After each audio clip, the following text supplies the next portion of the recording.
Olá, alunos da terceira série, sejam bem-vindos a mais um encontro de língua portuguesa. Eu sou o professor Rodrigo Ribeiro, e nós vamos ver então o que teremos nessa aula. Olha só, aula de número 23, revisão e avaliação. Então fiquem atentos e anotem as dúvidas. Vamos à aula?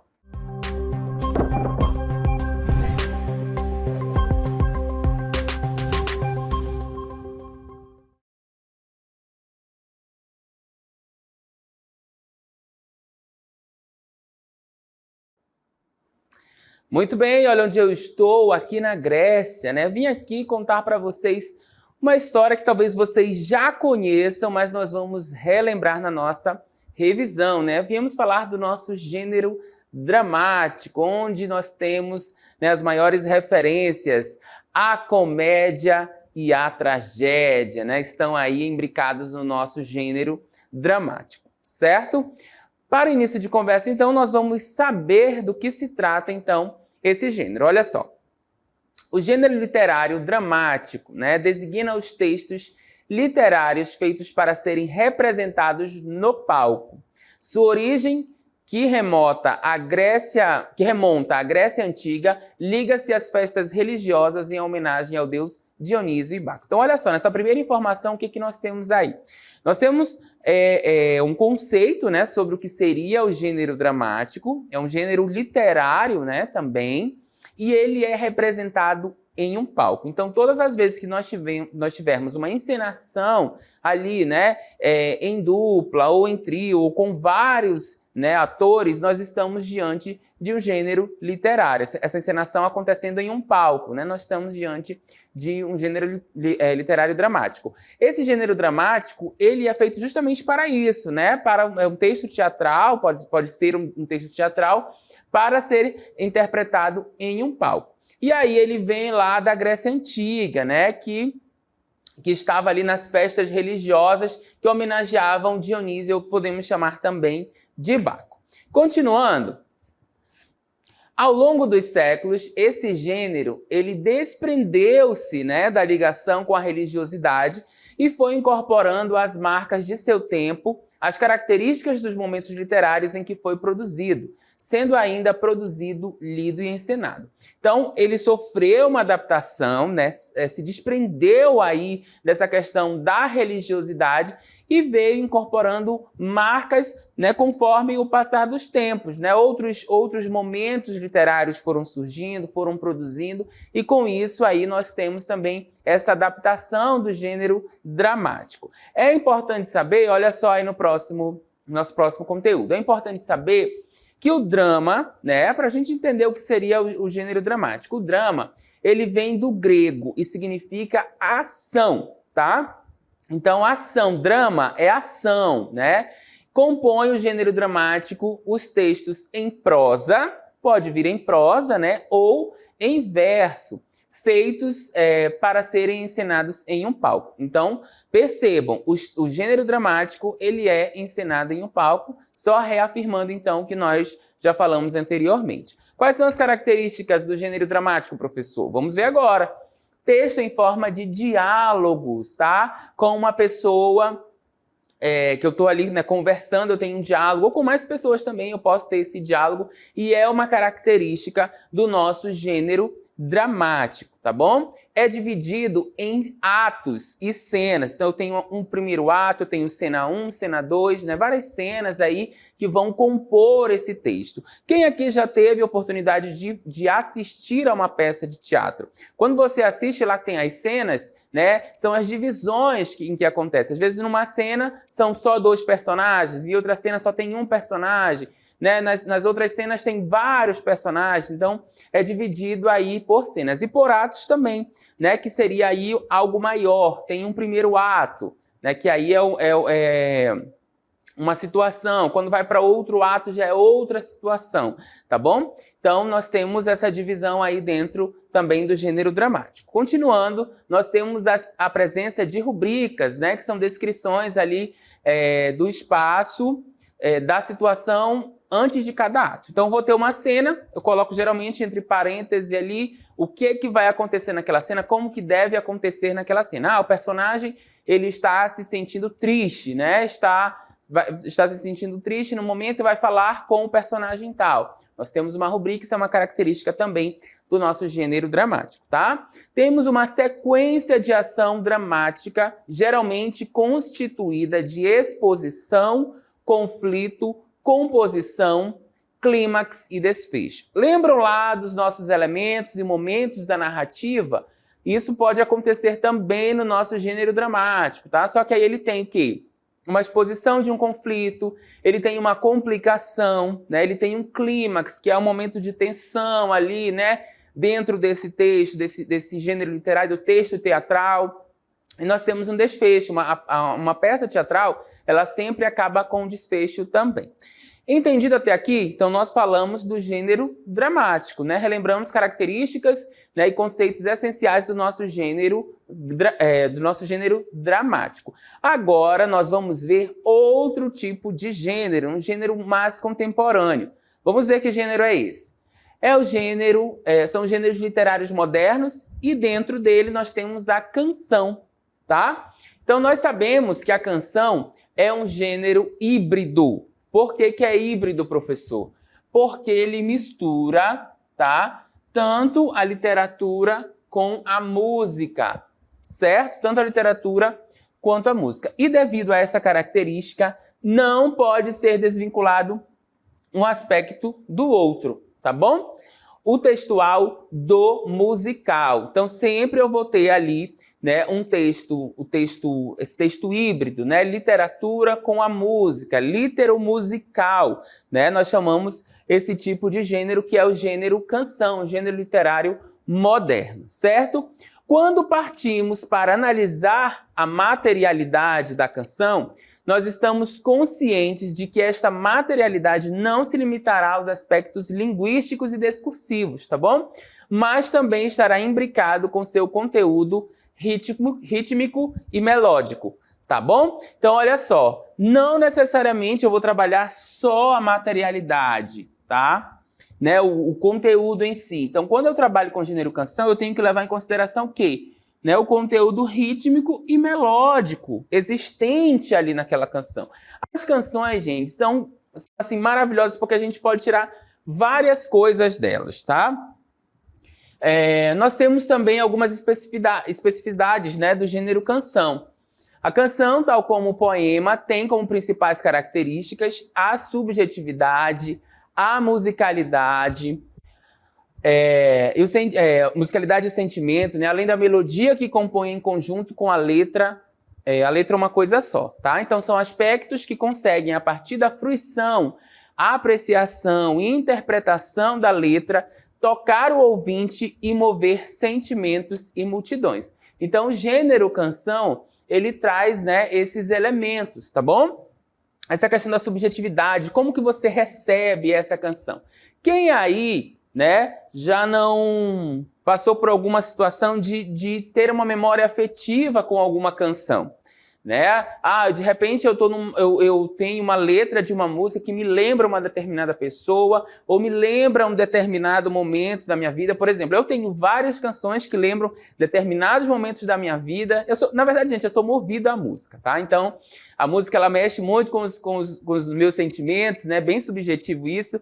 Mas é verdade, né? Eu lembro muito da minha avó. Tem várias canções que lembram muito minha avó, lembro dos meus avós, né? Me lembram a minha infância. Então, a música, ela tem esse poder, né? A canção tem esse poder. E não só pela musicalidade, mas também pelo texto que ela traz. Um exemplo muito claro. Quem aí já não pegou uma toada do Festival de Parintins e nela ali viu características geográficas, históricas do nosso Brasil e fora do Brasil também, né? Nós temos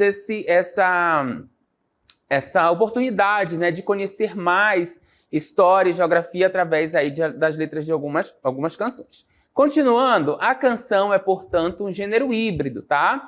Porque explora a letra e a melodia, além das relações sociais de produção e o seu sentido em seu contexto de divulgação. Tal como a poesia, a música apresenta um eu lírico, que é diferente do compositor e do intérprete da canção. Então, eu lírico é uma coisa, tá? Compositor e intérprete é outra coisa. O eu lírico é quem está falando no texto. Compositor é quem compõe a música e intérprete é quem está cantando, certo? Vamos continuar então, já vimos o gênero dramático, o gênero canção, agora nós vamos falar um pouquinho, né, relembrar aí o que é identidade cultural, tá? A identidade cultural, ela está associada aí, é algo que né? Na filosofia a gente sabe que ela está falando de essência, tá? Então, a sua identidade cultural, qual é a sua essência cultural, né? Quando nós falamos de identidade cultural, nós estamos falando disso. Então, a identidade cultural, ela não está muito diferente aí dessa ideia de essência, tá bom? Porque ela é a identificação essencial da cultura de um povo. Então, o que um povo produz? Né? Produz linguisticamente, religiosamente, artisticamente, cientificamente, tudo isso compõe aí a sua produção cultural e faz parte da sua identidade cultural. Nós vamos ver agora um exemplo muito claro disso. Olha só. O exemplo de identidade cultural que nós temos aí, o Festival de Parintins, que eu acabei de citar para vocês. É uma identidade cultural do povo parintinense, é uma identidade cultural do povo amazônida também, né? Porque traz a essência cultural dessa determinada região. Outro exemplo que nós temos também são as pinturas, né? Exemplos de identidade cultural que nós temos são as pinturas corporais e faciais que são usadas na cultura indígena, né? Para identificar ali os membros das tribos, né? Os desenhos que são feitos de acordo com o gênero, com a idade, a função que aquele indígena tem dentro da tribo, né? O grupo social ou rituais. É muito importante, tá? A gente acha que a pintura ela é só um elemento ali, né, de composição do indígena, mas na verdade ele traz essa questão da identidade cultural também, certo? Então, continuando, nós temos essa diversidade linguística e cultural que diz respeito à condição de coexistências de línguas e culturas diferentes na sociedade brasileira. Então, por meio da nossa identidade cultural, nós temos uma diversidade linguística e cultural gigantesca dentro do nosso país, tá? E essa diversidade, ela refere-se à abundância de coisas diferentes, né? A variedade e a diferença. A linguística, por sua vez, é aquilo que pertence ou que está relacionado com a linguagem. Que aí, a linguagem é o sistema de comunicação que nos permite abstrair e comunicar conceitos. Ou com a língua também, que é o sistema de comunicação verbal do próprio ser humano, dos seres humanos, tá? A diversidade linguística, neste caso, está relacionada com a existência e a convivência das línguas diferentes. Então, nós temos uma diversidade linguística, nós convivemos com uma diversidade linguística muito grande aqui no nosso país. E é sobre isso que nós vamos falar agora. Olha só, o Brasil ele figura entre os países de maior diversidade linguística. Então, estima-se que atualmente são faladas mais de 200 línguas no nosso país. A partir dos dados levantados pelo Censo IBGE de 2010, especialistas calculam a existência de mais de 170 línguas ainda faladas por populações indígenas. Olha que interessante, né? Vejam a nossa diversidade linguística dentro de um único país. Nós temos uma tabelinha aí para mostrar melhor para vocês, né? Isso ainda estava sendo feito em 2010, né? Esse estudo. Mas nós já temos com certeza estudos mais atuais. Mas mesmo assim, vejam, os 9 idiomas em processo de reconhecimento, estavam em processo de reconhecimento ainda no Brasil. Então nós temos aí línguas faladas do Mato Grosso do Sul, no Mato Grosso, em Rondônia, em Tocantins, no Rio Grande do Sul, em Minas Gerais, no Pará. E aí em todo o Brasil, né, nós temos uma diversidade linguística muito grande de diversas etnias que nós temos dentro do nosso país. Essa tabela é bem significativa para a gente entender esse processo. Certo, gente? A partir disso, nós precisamos retomar um assunto também que é muito importante quando nós estamos falando de diversidade linguística, de diversidade dentro do nosso país, diversidade cultural também dentro do nosso país, e nós não podemos esquecer de falar, né, do famigerado preconceito linguístico, tá bom? E aqui ao meu lado vocês estão vendo muitas falas, né? Olá, fala maninho, você está bem? né? Tô de boa. São situações, são falas, né? Faz parte da nossa linguagem. E isso é muito importante, porque através dessas falas nós vamos nos comunicar, né? E aí nós temos uma infinidade de formas de comunicação dentro do nosso país. E o preconceito linguístico está atrelado a isso, é isso que nós vamos ver agora. O que é o preconceito linguístico, né? Está relacionado aí a atitudes negativas em relação a certas variações linguísticas, tá? Muitas vezes consideradas superiores. Então, eu tenho uma forma de falar, né? Uma forma, mas na norma padrão da língua. Eu tenho um colega que já não usa a norma padrão da língua. Então, eu utilizo isso, né, como uma forma de preconceito e coloco a minha linguagem superior ao do meu colega.